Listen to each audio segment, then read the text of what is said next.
Hey guys, it's Dr. Reckendorf, and I just early voted from the Laburnum site in the city of Richmond. I had no wait time at all, so if you're in the city and you can early vote, I highly recommend that you try to do it.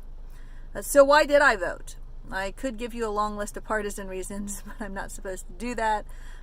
So instead I'm just going to try to convince you that voting is important, and that we know it's important because today various groups are having their votes suppressed by more and more creative tactics. And throughout history, different groups have been denied access to the ballot outright.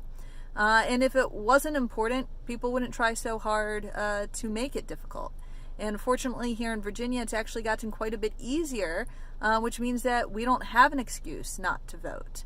And we also know that it's important because people were willing to risk a lot throughout history to gain access to the ballot when it was being denied.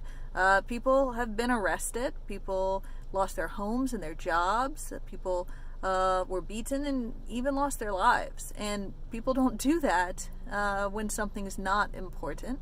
And so when we think about the various movements for suffrage, we should think about the fact that those movements were outside the system, but because they had to be, because they were trying to get a voice within the system. And so I view it as a bit of a slap in the face to those efforts, those struggles. I view it as a bit of an insult to the memory of those people who fought for a right that I may not have had if not for them.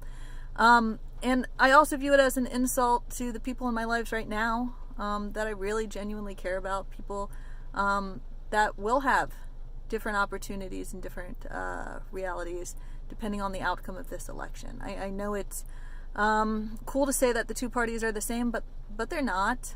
They really aren't, and you don't even have to look very hard to see differences.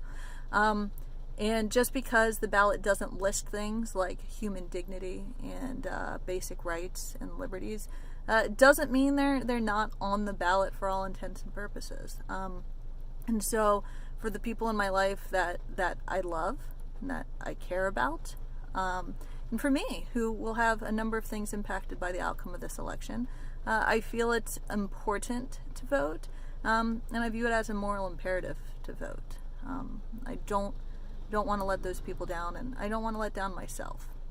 So get out, vote, and make it sooner rather than later.